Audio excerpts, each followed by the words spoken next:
Hey, welcome in HTC family. We are glad that you are joining us today for day number 30 of our 40-day fasting and prayer on the theme Go. My name is Pastor Carl and Hannah. And we have the honor and privilege of pastoring at our Chippewa Falls campus. So we are glad that you're joining today. Welcome in as we journey through another day of Go and walking through our morning and afternoon and evening devotions. So we're glad that you've joined us whenever you join us. So let's get right into the word this morning. So we're going to start out in Luke chapter 10, verses 38 through 41.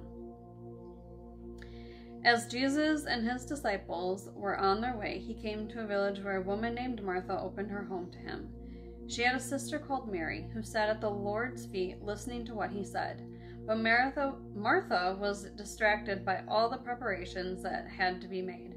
She came to him and asked, "Lord, don't you care that my sister has left me to do the work by myself? Tell her to help me."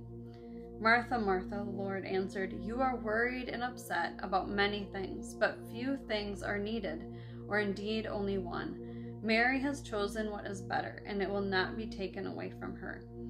So where we wanted to go with this was, are you going to the feet of Jesus? We can be really busy in life and we can be consumed with all the things, right? Martha in the story here is consumed with all the operations of what it took to meal plan, to prepare the house, to get everything ready for the guests and everything else. And I know that we've taught on these things before and we've walked through these avenues.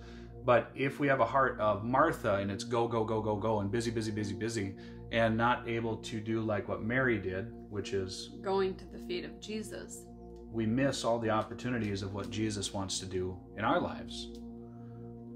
So even in that. Yeah. So the question is, like, whose feet are you sitting at?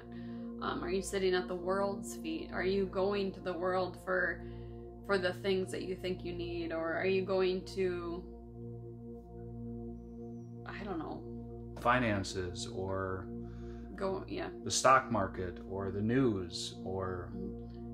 And also, like, if you are going to the feet of Jesus, also, like, whose feet are your children sitting at? And to, or grandchildren or whoever it is that's around you, like, whose feet are they sitting at?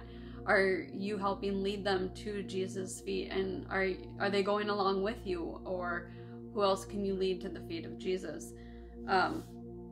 So with that, even like for Mary at that time, she was, I don't know the right word I'm thinking of, but like she was breaking cultural traditions by even going to Jesus' feet at that time to hear what he had to say. And the things that you can find when you sit at the feet of Jesus are going to be more than you can ever find going to, whatever you're looking for in the world, like of the news or, I don't know what else. Well, I think what else you can find, but like, where are you?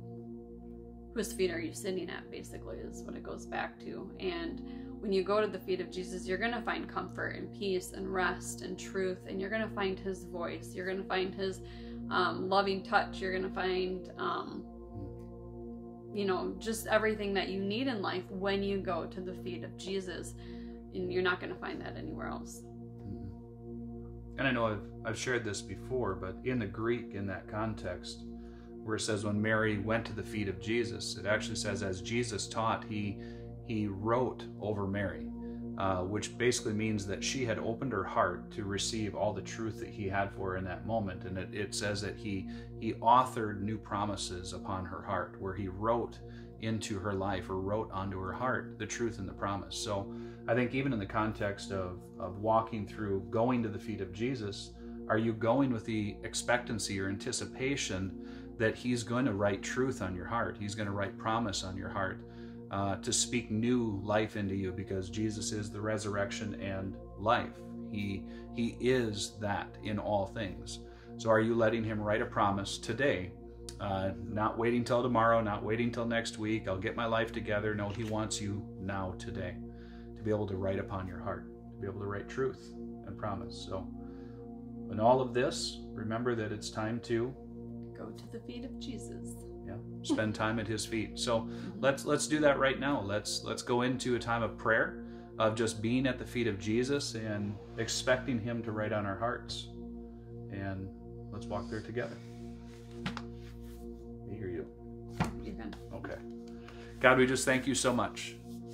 We thank you that in all times that we can enter into your throne room, into your kingdom, and that you speak directly to us. So right now we just pray in Jesus' name that all distractions be set aside, all chaos be put to the side, and we just say, Jesus, speak to our hearts right now. Write upon our hearts truth and promise of who you say that we are and who we're called to be. For you say that we're sons and daughters, that we are chosen by your hand, that we are victorious in this day, and that we are royalty because of you, Jesus.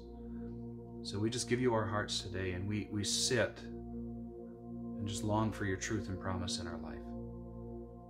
So we just say, Jesus, speak right now. Speak your truth. Speak your promise. And we come running to you with everything that we have. God, we just pray blessings upon each and every person. May their day be amplified by your hand. We just praise you in Jesus' name. Amen. Amen. Amen. So all that to say, go. Go to the feet.